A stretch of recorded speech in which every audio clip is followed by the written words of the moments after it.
What's going on, guys? Welcome back to the channel. It is your boy, the Goose, and the Goose is loose, baby. And I am here today to talk about my New York Mets. It is opening day. Happy opening day to all. It's a shame my Mets won't be playing today due to COVID on the Nationals. I think 3 players got it. That's a shame. But it is opening day around the league nonetheless, so let's talk about my Mets. If you're new here, please go ahead and hit that like button to help me with the algorithms, help my content get out there. Please subscribe if you haven't. If that subscribe button is still red, that means you're not subscribed. So please go ahead and do that for me. I am above 50, but on my way to 100 subscribers now. And every subscription along the way means a lot to me. I appreciate everybody watching my content. Whew, goodness, sorry. Long day at work before I recorded this video, so sorry I'm a little out of it. But I appreciate everybody watching my videos. This outlet has been great for me to be able to talk about the things I love, sports, Marvel. I think a lot of times I don't have enough people to talk to about these things, and I talk the ear off of the people around me, so this is a great outlet for me to talk about these things, and I hope you guys are enjoying it. So, it is New York Mets baseball season, baby, and I am here with some high expectations. So right off the bat, I'm not going to talk about 2020 stats almost at all, because frankly, I don't put a lot of weight into a 60-game season. I just don't. That's a third of a season. Guys start off the first half of the season or first third of the season hitting below 250 and then can end up as all-stars, except they didn't have enough time to turn that around last year because it was an anomaly of a season. We'll hopefully never have another season like last year. So I just don't. Baseball is such a ritualistic sport. Guys have rituals, guys have superstitions that weird year I'm not holding against guys. So I am going to go into this and I'm going to give you my expectations for every member of the starting lineup and the rotation, and then I'm going to go over the bullpen. I'll give you my expectations for what they should be doing this year and why I think they should be performing at that level. And other than that, I'll try to interject some facts I know in between, but let's get right into it. So we're going to jump into the opening day lineup for the New York Mets. This is what I believe is going to happen. I don't know if the Mets have made it official, but this is the lineup it seemed like they were rolling with in spring. So Nimmo is going to lead off. Francisco Lindor in the 2-hole. Michael Conforto hitting 3. Pete Alonso 4. Dom Smith 5. J.D. Davis 6. Jeff McNeil 7. James McCann 8. Pitcher spot 9. Now, to go through that lineup, number 1, we have Brandon Nimmo leading off, and I think this is the right choice. When you think about on-base percentage and the ability to draw walks, I think he might have been the most, taken the most hit by pitches in the league last year, Nimmo. Like, Nimmo gets on base, and you need that at the top of your lineup, especially when you have the kind of power the Mets have in the middle. He's a lefty, so I like the idea of leading off with a lefty because you're probably going to face righties more often than not. So start them off a little off balance with Brandon Nimmo leading off. Against lefties, I also don't mind leading off Nimmo because his eye is elite. Like top 10 in the sport, in my opinion. And this year, I'm going to need a full healthy season out of Nimmo. And I'm hoping for a 275 to 295 average. 275 is like the low end. I think he's better than that. But 275 I'd be fine with. The biggest thing about Nimmo that's going to kind of dictate his value to our team is his defense. Because until the DH comes back to the NL, Brandon Nimmo is stuck in center field. Because Conforto's a right fielder. I think we all know that. And Dom Smith sure as hell ain't playing center. And he's not playing first because Pete's there. And Pete's going to be an everyday player. So Brandon Nimmo, by virtue of this team construction, is stuck in center, which, separately, is why no NL DH is bullshit. It's ridiculous. It is such an advantage when building your roster and overall constructing your team to know you have a DH. Why is this advantage only being allowed to one league? It makes no sense. Genuinely none. It's horse shit. And it really hampers the Mets. But because of that, Nimmo's in center, and I need to see some consistency out of him. I really do. Apparently, him and Dom Smith have been working a lot on their defense this offseason, and I really hope they have, because our outfield defense could suffer if they haven't been. But he's a great lefty bat, so that's Brandon Nimmo in the leadoff hole. Francisco Lindor hitting second. We just gave him the bag, 10 years, $341. I have no problem with the deal. I think it's a great deal. You now have a premier shortstop locked up for a decade. It's the first major move of Steve Cohen's career as Mets owner, and it's a massive splash. He's a switch hitter. I think he should be hitting right around the 300 mark, 290 to 310. I'm looking for like 35 to 40 home runs even. I know he hasn't flashed the 40 home runs in his career yet, but I don't think anybody would argue he has the potential to. I want him around 300, around 30, and around 100 RBIs. You got to be a consistent MVP candidate if you're making the money you're making. And I think he will be. Now, the biggest thing that people need to realize, the Mets have not been good at shortstop defensively since Ruben Tejada. Like, Francisco Lindor, the Mets shored up the middle of the defense this year with McCann and Lindor. Now it's up to Nimmo in center to make sure the center of that defense is strong. But with McCann and Lindor, that's a big step. And I think Mr. Smiles, Francisco Lindor, is going to be the heart of this Mets team this year, and I think he's going to rake. Conforto hitting third, Michael Conforto. He's a good defender in right field when you're not trying to make him play center. As his career's gone on, he's started to hit lefties better and better to the point where early in his career, you didn't know if he would be an everyday guy or if you were going to have to platoon him. But now he hits both sides of both pitchers, left or right, well enough to play every day. I think his full 162 game potential is, 280 to 290 if I had to guess, maybe even 270. But his power numbers, that's where I want to see Conforto boom. I'd like to see him hit. He should be number 2 on the team in home runs with like 36 to 40. And I'm really expecting that out of him hitting third in this lineup with the kind of protection he has behind and in front of him. So I'm expecting another MVP caliber season out of Conforto, or wanting one. Maybe not expecting, but wanting. Hitting cleanup is going to be Pete Alonso. Big meat Pete. He had 54 home runs as a rookie. Again, I'm not holding last year against him. I think his weight was an issue he really struggled with, both in the field and at the plate. There were some fat jokes going on about Pete last year, and I don't like that. Like, stop that. Don't fat shame people. I'm overweight, but you don't, like, if you're here, you're not making fun of me. Don't do that. It's not cool. It's gross.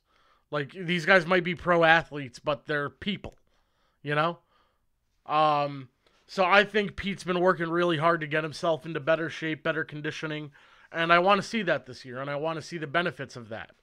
I think his home run total should be back in the 45 to 60 range. Like, in terms of power, who's better? Like, Judge can hit maybe more home runs, but like, I want Aaron Judge and Pete Alonso to be in a home run derby this year where they both go over 60. Like, that's my dream. He's really I'd like to see him cut down the strikeouts, and I'd like to see him take some more walks. But frankly, if he's hitting 45 plus home runs, I don't really give a damn about anything else. Then that brings me to the 5 spot. Pete Alonso's another one who could absolutely be an MVP candidate. If he hits as many home runs as we think he can, and he's making the kind of impact he did on the Mets as a rookie, you could argue that he's going to be an MVP contention more than the other 2 guys I've already named. That's 3 guys I have now said could and should be an MVP contention. This team is good. Then we have Dom Smith, somebody else I think is going to be an MVP contention. His season last year was nuts. He hit over 300. He was hitting home runs. He was hitting with power. He was hitting all over the field. Dom Smith is for real. When he was first coming up in the system, I don't know why, I just never thought he'd make it. And now, wow. I'd like to see some better reflexes and some better first steps out of him in the outfield, but he's never played the position. He's used to playing first base, the worst, like the position you're most typically going to have a bad defender at, honestly. Like that's where you'd put your albatross of a defender usually because he can hit. There was talks of David Wright going there. There was talks of Cespedes going to first. Like, Dom Smith was not ready to go into the outfield, and he did amicably, but now that he's had a full year to really, or even more than a year now that he's known he's an outfielder, I'm going to need to see some results defensively. But offensively, my God, he should be one of the best hitters in baseball. Like, he's going to be a 300-plus guy again, hopefully. I think the sky is the limit for Dominic Smith. I don't think there's any reason to think he won't be excellent. J.D. Davis is the glaring hole in the lineup, in my opinion. I don't know if I trust him. I definitely don't trust him defensively. And he's good offensively. 2 years ago, he was great. But, like, is it worth it for how bad he is defensively? That I don't know. Especially not if he's our 6 hitter.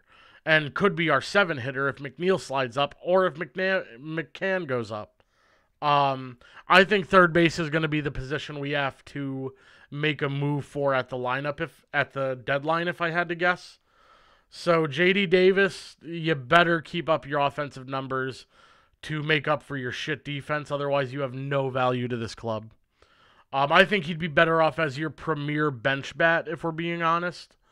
But until then, let's hope he does well. But I don't have high expectations for J.D. Davis. Hopefully he can hit for some power. Jeff McNeil is one of my favorite Mets, the Squirrel. If you're playing him at second, he's a plus defender. Stop playing him all over the damn place. They have him in left and right, in center, I don't know if he ever played center, but left and right and third. Play him at second. Play him at second every day. And just let him go to work, and he'll be a Gold Glove opportunity guy, and he'll be a Silver Slugger, and he'll fight for the batting title. He has one of the best batting averages in baseball. He's one of the best hitters in baseball. Pure hitting, he's one of the best. He could easily be the number 1 or number 2 in the lineup, and I wouldn't be surprised. Jeff McNeil is another guy who should easily be an all-star this year. And that brings us to the final member of the lineup, and that is James McCann, who... He's a plus defender, cannon arm. I have his stats written down here. Last year he hit 289 with 7 home runs. If you project his home run totals, that's like 28 to 34. 2 years before that, in a full season, he hit 273. Whew. My apologies. 273 with 18 home runs and 60 RBIs, and that was his first full season. So this now is going to be his second full season. And for McCann, I don't necessarily care if the average is there. If he's hitting 255 to 265, I'm good with it. Just give me like 25 home runs. He's great at framing behind the plate. He's got a cannon to slow guys down from stealing, which with Wilson Ramos and all the catching woes we've been stolen on a lot over the last 5 years. So to have a guy with a cannon back there is going to help a lot. Getting into the pitching staff, Jake DeGrom is the Cy Young favorite and the best pitcher in baseball, and I won't hear a discussion otherwise. Number 2, that's all I'm going to say about Jake, and if you think I'm wrong, you're wrong. Sorry. He should have 3 straight Cy Youngs, but instead he's got 2 out of 3. Marcus Stroman is going to start off as our number 2. Stroman, I have more stats for the pitchers here because I think the middle of this rotation is going to be what makes or breaks the Mets. In the year we acquired him, 2019, His full season, he had 32 starts and a 3.22 ERA.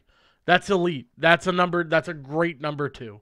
If you can throw 3.22, that's great. And if he can return to that form after being hurt last year, which I don't think there's any reason to doubt, I think he can be a good number 2. I think comfortably you hope Syndergaard is back as your 2 going into the playoffs and healthy, but I don't think there's anything wrong with Stroman being your 2.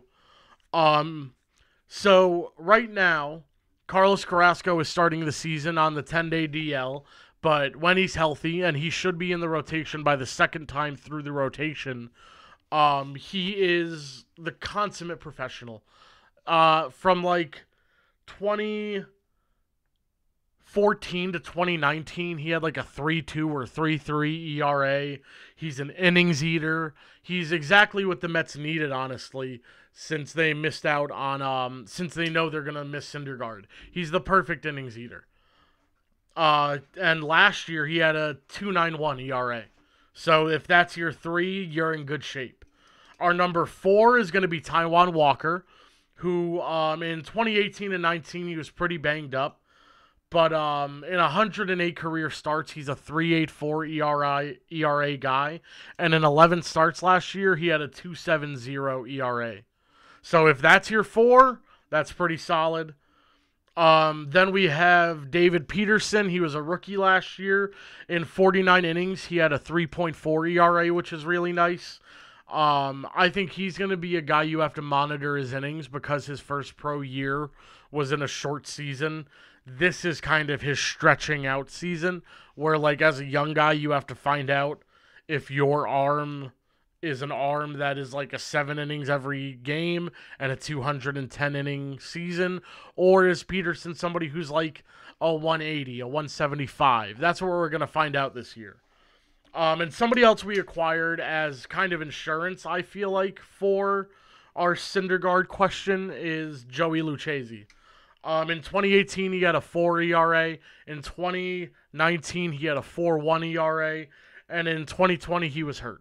He only played 5 innings, and it was the 2020 year. Like I said, I'm not holding that against guys. If Lucchesi can come in and be a 4 ERA guy for like a spot, he'll start off the year in the rotation.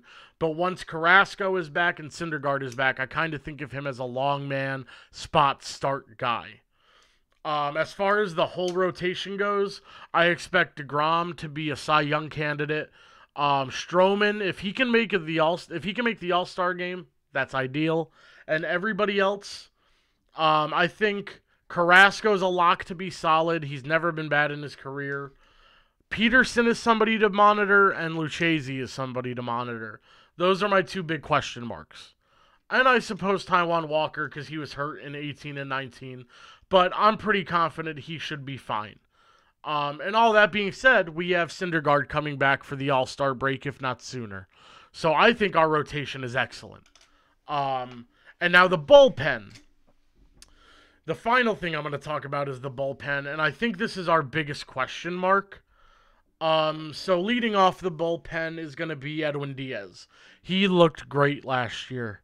He looked really good. He had a really low ERA, and I think he kind of found himself again after a really bad 2019 with the Mets, where a lot of fans, like, I don't think there's some people who will never like him because of the fact that we got him in the Cano deal and we had to give up Kelenic, which will always sting.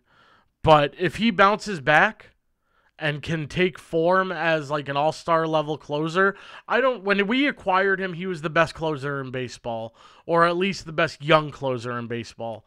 My expectations, I don't expect him to be the number 1 closer in baseball anymore. If he can be the 10th best closer, I'm holding the camera lens, by the way. I like fidgeting with stuff. I didn't know if you saw me fucking with it, so I figured I'd point it out. But Edwin Diaz, if he can, I don't want him blowing more than 6 saves next year. And once he hits that number, he's somebody I'm looking at as you did great in 2020. You have to duplicate that or you're out. Like, I really think the Mets are going into this season, Sandy and Steve Cohen, saying we invested They invested heavily in the lineup and in the rotation and not in the bullpen. And I think that's because they plan on making trades there if they have to. Or they plan on getting healthy and starters going into the bullpen and kind of balancing things out. But Edwin Diaz is somebody, if he can return to an all-star level, I'd be thrilled, but just keep the blown saves to a minimum, dude. Like, I don't have much of a leash for him this year. If he blows more than 3 or 4 saves early in the season, it might be time to move on. The person we're going to miss most in the bullpen, he shouldn't be out long, but Seth Lugo. Seth Lugo is the glue guy of the Mets pitching staff. He can start, he can close, he can long relief, he can middle relief. He's everything you need. And honestly, if Diaz falters, I don't mind giving Lugo a shot at closing. I think he wants to start more, but I think in terms of his priorities, it would probably be like he'd like to start, then he'd like to close, then he'd like to just be a random reliever. Like, I feel like closing is a better gig than just a random reliever. But then we acquire Trevor May on a 2-year, $16 million deal, which is solid. Good ERA guy. I think he's a good 7th or 8th inning guy. Two guys that you have to keep an eye on are Betances and Familia. Familia, oh God, I wish he was gone. I wish we could have gotten rid of both of these contracts. But now, going into the season, they both only have 1 year left. So if they struggle, it shouldn't be hard to offload those contracts because they don't have, like, you're not paying top prospects because they're expiring deals. Like, you don't have to attach a prospect to move that contract like you would if it was a 3-year deal. Gesellman, I'm really hopeful for. I remember his rookie year when he was starting. I loved him. I really like Gesellman, so I'm hoping he can be a consistent fixture in the bullpen. Aaron Loop was another guy we acquired. I have high expectations for him as the only lefty in our bullpen, which is relatively terrifying. But I think they kind of hope that Lucchesi will slide back into that bullpen as a lefty once Carrasco is healthy.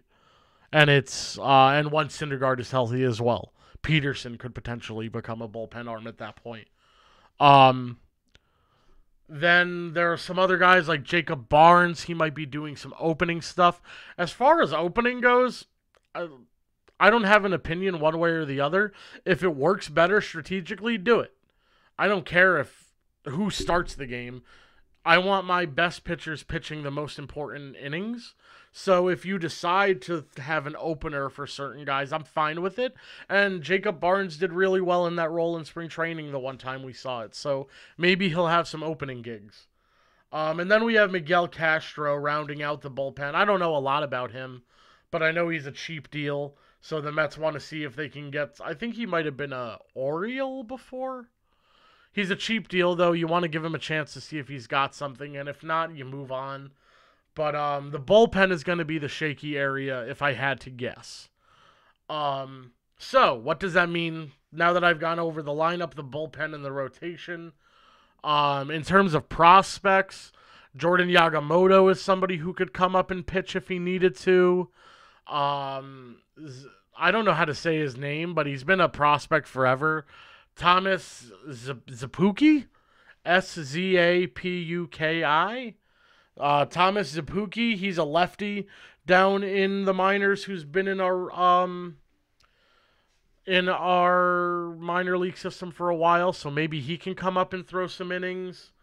I don't think they have a ton of major league ready prospects. I think they have more older guys in AAA, if that makes sense.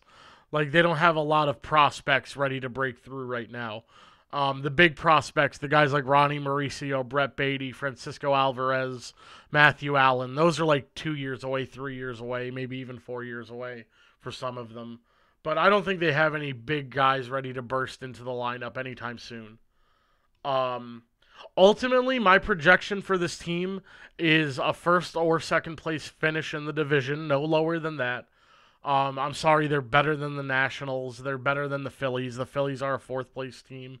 And the Marlins played over their head because of a fluky season. So I'm not banking on them going back to the playoffs. So I think the Mets are going to sit around the low end. Like, the worst I could see them doing is 88 wins. But I could see them getting as high as 95, 96. If Syndergaard comes back healthy and everybody plays to their capability, this could be a 100-plus win team with this lineup and Jake DeGrom leading the rotation. Like, I really think this team should be considered a top 4 team in the NL. I think Dodgers and Padres are 1 and 2. I would put the Atlanta Braves 3, and then I would have the Mets 4. I think the Braves are the favorite in the division, and rightfully so. It's their division to lose, but we'll see. Because Steve Cohen already showed everybody he's not here to wait. He's not here to dick around. He went and got a top 3 shortstop in baseball, a good catcher, and he was involved with a lot of top guys. If this team is underperforming, I fully expect him to be the guy to go make big trades. Like, I think this is not going to be a team that settles like they used to. I think that 10-year, $341 million deal shows you the old Mets are dead and Uncle Steve's Mets are here. So ultimately, my final projection is 98 wins for the Mets, a wild card berth, and once you're in the playoffs, anything can happen. I think DeGrom should be a lock for the Cy Young until proven otherwise. And in terms of the MVP discussion, DeGrom could find himself there. But in terms of everyday players, I think Lindor, Conforto, Alonso, and Dom Smith could all be MVP candidates. Genuinely. So I have huge expectations for the Mets going into the year. Let me know down below what you guys think of my analysis. Maybe the person with the most pressure in this entire organization, Luis Rojas. This team is too good. If they come out slow, or if they don't seem to be responding, don't be surprised if they pull the plug on the young coach early. He was not supposed to be the guy. They wanted Beltran, and he was the fallback. I don't know what Cohen thinks of Rojas. I don't know what Sandy thinks of Rojas. But if they struggle early, there could be a managerial change. So, guys, that is my season preview. I will be bringing you guys a weekly or bi-weekly, probably bi-weekly Mets report where I'll talk about the performances of the lineup, the minor league progression of some of our guys who are closer to the bigs. And I hope you guys, if you're Mets fans, subscribe, hit that bell button so you can get notified anytime I post. I'm going to be working on a Brooklyn Nets video for tomorrow and a New York Giants video for the next day. I decided doing the 1-hour podcast didn't work because I need to make my content more consumable. I realize doing massive videos like that doesn't help anybody. So my teams will be getting individual series and reports going forward. So thank you guys for hanging out today. Hit subscribe, hit like. Let's fucking go Mets. The Goose is out.